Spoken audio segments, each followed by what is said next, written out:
নির্বাচন পিছিয়ে দেওয়ার জন্য কয়েকটি দল পিআরের দাবিতে আন্দোলন করছে এমন অভিযোগ করেছেন বিএনপি মহাসচিব মির্জা ফখরুল ইসলাম আলমগীর।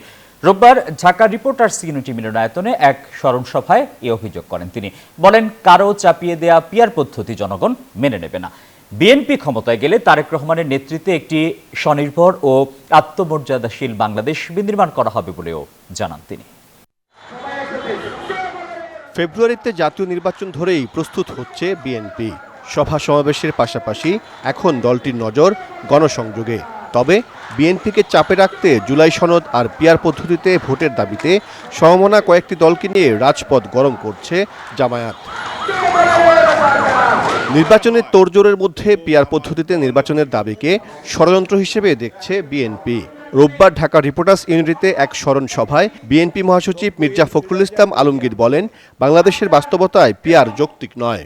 এর লক্ষ্য একটাই, সেই লক্ষ্যটি হচ্ছে যে নির্বাচনকে বিলম্বিত করা, জনগণের ক্ষমতা জনগণের হাতে ফিরিয়ে দেওয়ার যে প্রক্রিয়া, সেই প্রক্রিয়াকে বিলম্বিত করা। পিআর পদ্ধতি এই দেশের মানুষ গ্রহণ করবে না, চাপিয়ে দেওয়া কোনো কিছু এই দেশের মানুষ গ্রহণ করবে না। বিএনপি ক্ষমতায় গেলে জন আকাঙ্ক্ষা পূরণের সর্বশক্তি নিয়োগ করবে বলে জানান মির্জা ফখরুল। বলেন, জনগণ জাতীয় নির্বাচনের জন্য অধীর আগ্রহে অপেক্ষায় আছে। ২৬ সালের ফেব্রুয়ারি মাসের মধ্যেই নির্বাচন হবে, আমরা সেটাই দেখতে চাই। জনগণ নির্বাচন দেখতে চায়,